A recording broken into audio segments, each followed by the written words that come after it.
मो ओंकार धरित्री नहीं गगन पर्यंत व्याप्त अनेक रूप रंगरे आकार प्रकार रे सजीव निर्जीव चित्र मो द्वारा ही निर्मित। मो सृष्टिर प्रथम चित्रकर प्रथम कारीगर मो ओंकार। दक्ष कन्यांक सह विवाह परे चंद्रदेव रोहिणी प्रति निजर आकर्षण एवं अन्य पत्नी प्रति विकर्षण प्रकट कले। तेणु रोहिणी चिंतित हेले। तांकर समस्त भौणी पिता दक्षଙ୍କ सम्मुखरे निज दुख प्रकट कले। क्रुद्ध दक्ष चंद्र को प्रतारित करी रोहिणी को बलपूर्वक निज साथी नहीं आसती, जेउठी तांक भौणी एवं माता बीरिणी आहुरी अधिक दुखी हो पड़ती। जे पर्यंत चंद्र निजर अन्याय पर क्षमा मागी तुम समस्त को समान प्रेम देवा स्वीकार न करिछि, रोहिणी एठो जाई परिबनी। आपण तो जानती आमर जामाता चंद्र केते भावप्रवण।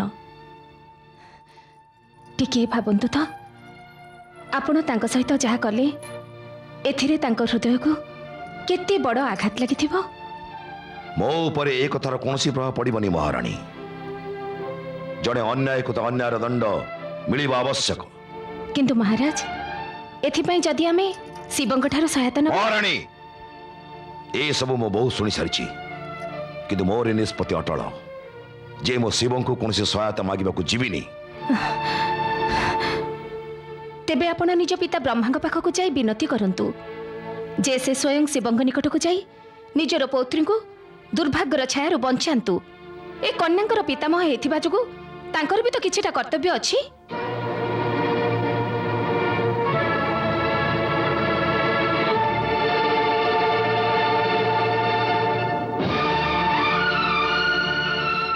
ठीक अछि महारानी, तमर ए कथा उपरे मु अवश्य विचार करिबी। माते कांदनी पुत्री कांदनी, मोर विश्वास अछि परम पिता ब्रह्मा कौन सी उपाय अवश्य बाहर करिवे। कांदनी पुत्री कांदनी। ओम नमः शिवाय। ओम नमः शिवाय। परम पिता आखि खोलंतु, मु आपन किछ कहबा को आछि। आस पुत्र दक्ष, कुह कथा कौन? मते आश्चर्य लागुछि परम पिता, सृष्टिर सृष्टिकर्ता होइबी आपण शिवंक आराधना को उचित मानुचंती। एथिरे आश्चर्य कौन पुत्र दक्ष? शिव महादेव देवंक देव, तांकर आराधना करिबा संसारर प्राणी मानक कर्तव्य।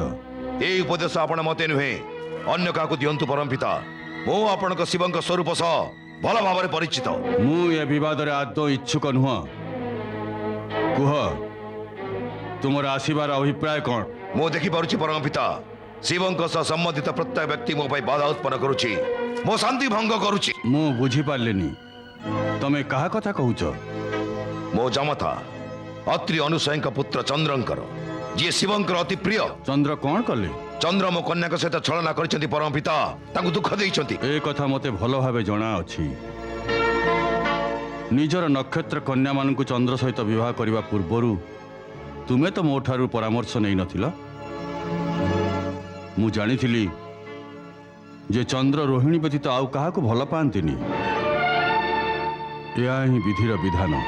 परम पिता विधिर विधान ये भी थिला, मोर समस्त सतीश कन्या चंद्रंक पत्नी हेबे।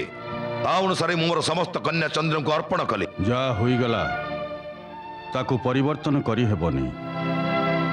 तमे कुह तम इच्छा कौन? परम पिता मु चाहूछि जे आपण मो कन्यांक अर्थात निजर पत्नी को सुखी करिवार मार्ग बाछंतु।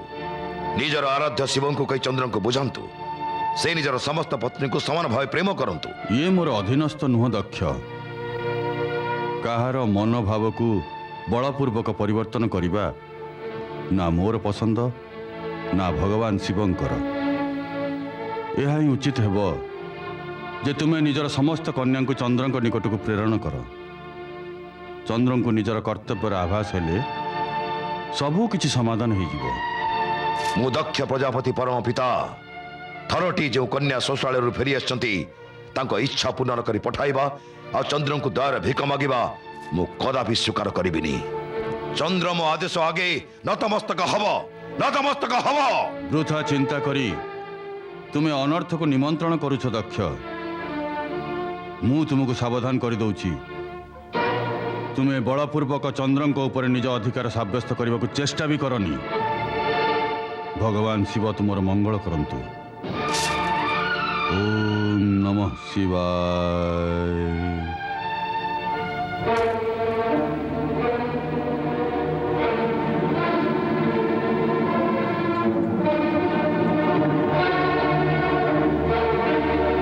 রাধা দক্ষ, নারায়ণ নারায়ণ। রাধা দক্ষ, আপন পৃথিবীর রাজত্ব ছাড়ি ইয়াডে কুଆଡେ ବୁଲୁଛନ୍ତି? ଦେବର୍ଷି ନାରଦ, ଚନ୍ଦ୍ରକୁ ଜାମତା କରିବାର ଦଣ୍ଡ ଭୋଗୁଛି ମୁଁ। ନାରାୟଣ ନାରାୟଣ।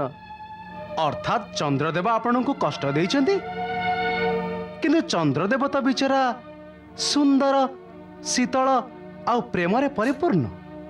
ସେ ପୁଣି ଆପଣଙ୍କୁ କଷ୍ଟ କେମିତି ଭଲା ଦେଇପାରିବେ? ଦେବର୍ଷି, ଚନ୍ଦ୍ରର ପ୍ରଶଂସା ଶୁଣି ମୋର କ୍ରୋଧ ଜାଗ୍ରତ ହେଉଛି। ଆପଣ ଅନ୍ୟ କଥା କୁହନ୍ତୁ।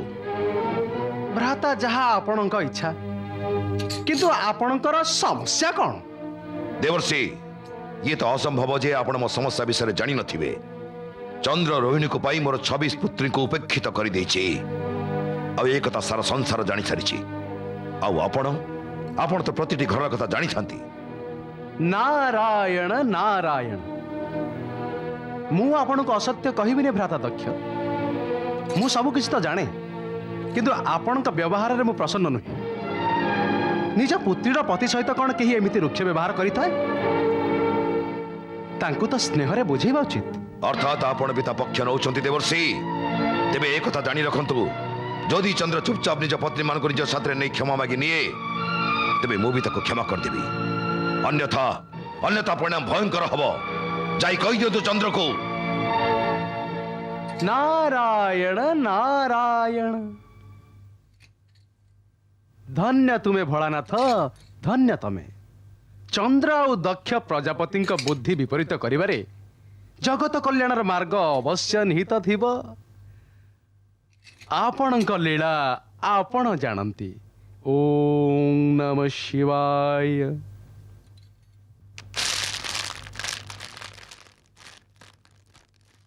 ଚନ୍ଦ୍ର, ଚନ୍ଦ୍ର,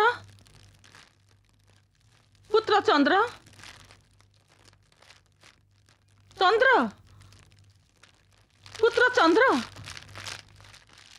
ତମେ କେଉଁଠି ଚନ୍ଦ୍ର? ଚନ୍ଦ୍ର ତ ଚାଲିଗଲା ଦେବୀ। ମୁଁ ତାକୁ ବହୁତ ଅଟକେଇଲି, କିନ୍ତୁ ତାକୁ ସମ୍ପୂର୍ଣ୍ଣ ଅଟକେଇବା ସମ୍ଭବ ନଥିଲା। ରୋହିଣୀ ଯିବା ପରେ ଚନ୍ଦ୍ର ମନକୁ ଆଘାତ ଲାଗିଛି। ତାକୁ ଏଠୁ ଯିବାକୁ ଦବାର ନଥିଲା। ମୋତେ ତ ଏ ଲକ୍ଷଣ ସବୁ ଭଲ ଦେଖାଯାଉନି ଦେବୀ ଅନୁସୂୟା। ଦକ୍ଷଙ୍କର ସେ କ୍ରୂର ରୂପ, ଚନ୍ଦ୍ରର ବିଷାଦ, ଲାଗୁଛି କିଛି ନା କିଛି ଅନିଷ୍ଟ ହେଇଯାଇପାରେ। ଏମିତି ଅଶୁଭ କୁହନ୍ତୁନି ସ୍ୱାମୀ। ପ୍ରଭୁଙ୍କୁ ପ୍ରାର୍ଥନା କରନ୍ତୁ ଯେ ଆମର ଚନ୍ଦ୍ର ଏ ସଙ୍କଟ ରକ୍ଷା ପାଇଯାଆନ୍ତୁ। ଏବେ ତ କେବଳ ଭଗବାନ ଶିବଶଙ୍କର ହିଁ ଆଶ୍ରା। ଆସ ଦେବୀ, ଆମେ ଦୁହେଁ ମିଶି ଭଗବାନ ଶିବଙ୍କ ଆରାଧନା କରିବା। ଓମ୍ ନମଃ ଶିବାୟ। ଓମ୍ ନମଃ ନମଃ ଶିବାୟ।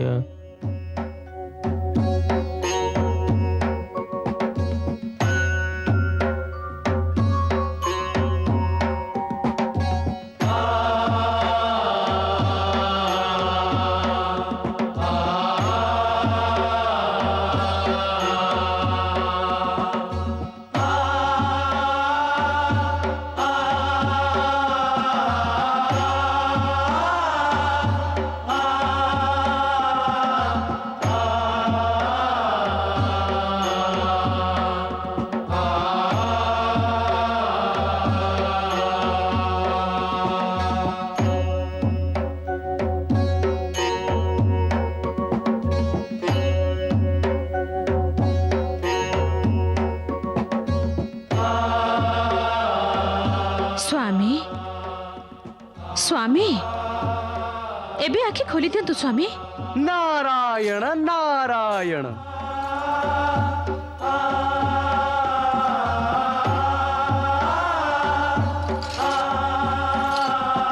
ପ୍ରଭୁ ମୁଁ ଯେତେ ଡାକିଲେ ବି ଆପଣ ଟିକେ ହେଲେ ବି ଶୁଣିଲେନି। ଆଉ ଦେବର୍ଷି ଆସୁ ଆସୁ ଆପଣ ନେତ୍ର ଖୋଲିଦେଲେ। अर्धांगिनी अपेक्षा भक्त प्रति भगवान को अधिक सचेत रहिबाकु पड़िଥାଏ। नारायण नारायण। प्रभु आपण ए भक्त को प्रसन्न करिबा निमंते देवी सती को कुंठित करदेले। कुंठित मु कदापि नुह। बेले बेले अल्प बहुत उलुगुणा, किछि थट्टा, किछि परिहास, एइथिरे तो पति पत्नी का प्रेम बढ़ी थाए। ठीक ना प्रभु? तुमर मंतव्य जे प्रेमर विस्तार पाई मु भी एसबु करे। देवी सती आपण को तो प्रतिक्षण भगवान शिवंक निकटरे रहिबार सुख प्राप्ति हेछि, किंतु आम भक्त मानंकु भगवान शिवंक सह मात्र क्षणटिए दर्शन मिलिगले आमे धन्य ही जाइथाउ। श्री नारद आपणकर मो उपरे ईर्ष्या तो होनी? नारायण नारायण नारायण। देवी सती ये केमिति हेइ पारे? मु आजन्म ब्रह्मचारी अवश्य, तथापि मु विवाह व्यवस्था को भी मानि थाए। पति पत्नी उभय को परस्पर सानिध्यर सुख निहाती आवश्यक। जदि यह बाधा प्राप्त हुए तेबे तो बड़ दुखर कथा। आपणक निश्वास किछि संकेत दउछि देवर्षि, स्पष्ट कहंतु आपणक कहिबार तात्पर्य कोन? एया जे आपणक भौणी रोहिणी आउ तांक पति चंद्रंकर परस्पर प्रति अति प्रेम आउ सानिध्य सुख आपणक अन्य भौणी पई दुखर कारण हो जाइछि। देवी सती आपणक माता पिता भी अत्यधिक चिंतित। हे भगवान शिवशंकर, देवी सती भौणी मानक कष्टर निवारण पाई किछि तो उपाय करंतु। कहार सुख कहार दुख ये उचित नुहे प्रभु। प्रभु आपण कहूनांती काहेकि? एतिक तो कहंतु जे सुख दुख मिश्रित कथार अंतिम चरण कौन? सुख और दुख उभय कन्यार जीवन रे सही भली आवश्यक जेमिति स्वाद पाई लवण और शर्करा। जो कथार चर्चा तुम कर चलीच ताकू टिके आगू बढ़ा दियो, आउ तार अंतिम चरण आसवा जाए प्रतीक्षा कर। कैलासरे देवाधिदेव महादेव शंकरଙ୍କ ସମ୍ମୁଖରେ ଦେବର୍ଷି ନାରଦ ମାତା ସତୀଙ୍କୁ ଚନ୍ଦ୍ରଙ୍କର ରୋହିଣୀଙ୍କ ପ୍ରତି ଆକର୍ଷଣ ତଥା ଅନ୍ୟ ପତ୍ନୀଙ୍କ ପ୍ରତି ବିକର୍ଷଣ ସମ୍ପର୍କରେ ବର୍ଣ୍ଣନା କଲେ। ମାତା ସତୀ ଭୌଣିକ ଚିନ୍ତାରେ ନିମଗ୍ନ ହେଲେ। ସେପଟେ ଅର୍ଦ୍ଧରାତ୍ରିରେ ରୋହିଣୀ ନିଜ ଶଯ୍ୟାରେ ବସି ଚନ୍ଦ୍ରଙ୍କ ସ୍ମୃତିରେ ଅଧୀରା ଥିଲେ।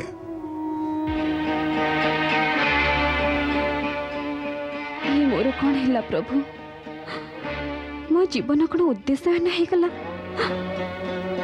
चंद्र कौन मते केबे प्राप्त हेबेनी? से कौन मते केबे मने पकेबेनी?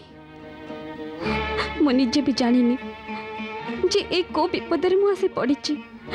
हे ईश्वर, मो जीवन कौन निरर्थक? ना ना, मो जीवन निरर्थक हे न पारे। ए जीवन मु एमिति बिते पारिबिनी। मते ए जीवन विषय भाबिबाकु हबो मते। मु चंद्रंक बिना बंची पारिबिनी मु बंची पारिबिनी। हे प्रभु, आपण जदि सृष्टि रचना करथिले तेबे मानव काहेकि सृष्टि कले? आ जदि मानव सृष्टि कले तेबे ताकर हृदय काहेकि देले? आ जदि बा ताकर हृदय देले से धीरे प्रेम पाई कहीं स्थान रखिले? ये तो मोर भावनार ऊर्ध्वरे प्रभु। मु आज जे यार कारण जानी पारिनी। मो ऊपर कृपा करंतु प्रभु। मो चंद्र को मते शीघ्र साक्षात करंतु, कृपा करंतु प्रभु।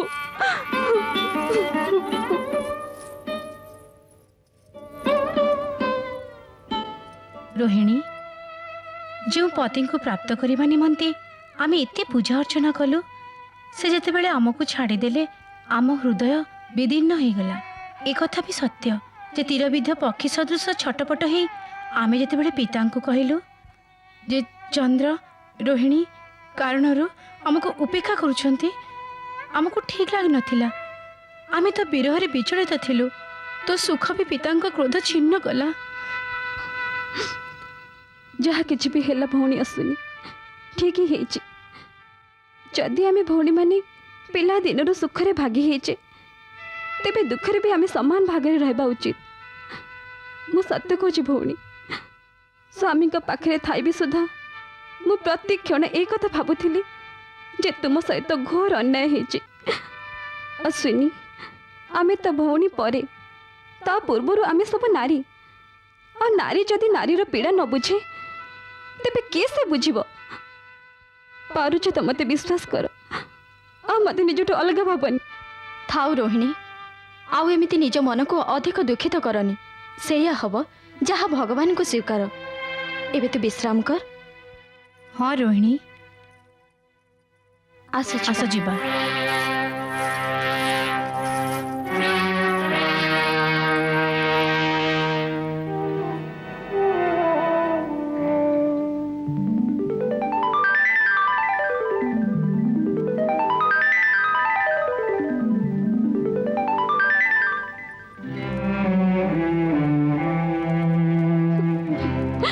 प्रिय स्वामी आपण चलो मो सह चंद्रमहल को चलो। ना स्वामी, जे पर्यंत आपण निजर अन्य पत्नी मानकु से मानक अधिकार न देछंती मु एठी रहिबी।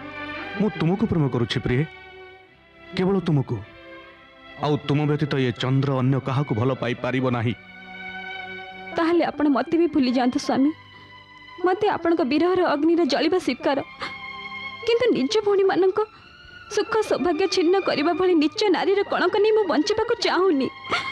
आपण शीघ्र एठारु चली जांतु स्वामी। तुम बिना मु जीवनर कल्पना भी करि पारुनी।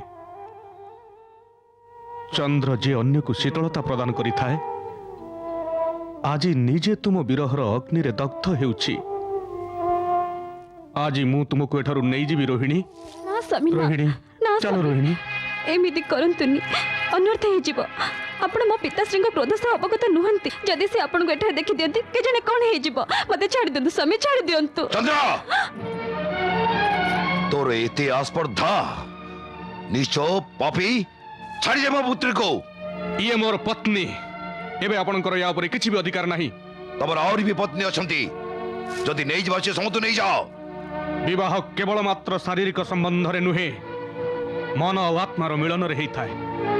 आउ मु केवल आपनकर एई पुत्री को मन रे वर्ण करिछि। चलो रोहिणी। ए हट्ट छाड़ी दे चंद्र, नचेत मते अभिशाप देबी। ना पिताश्री, एमिति अनर्थ करंतुनी। तेबे तोरे पापी पति कह तते तुरंत छाड़ी हट चली जाओ, नचेत मो क्रोधर जल तक भस्म कर दबो। चंद्र निज रोहिणी को एठारु न नै कि जीव नाही।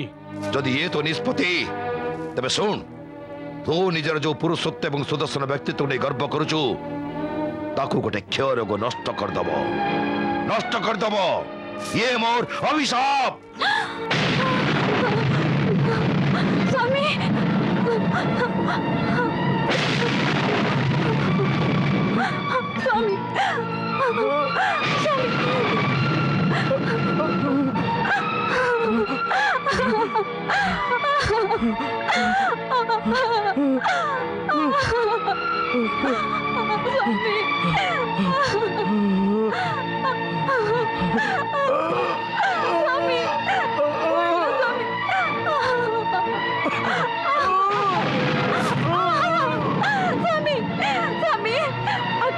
स्वामी स्वामी आखे खोलो तो स्वामी, स्वामी ना स्वामी आखे खोलो तो स्वामी, आखे खोलो तो ना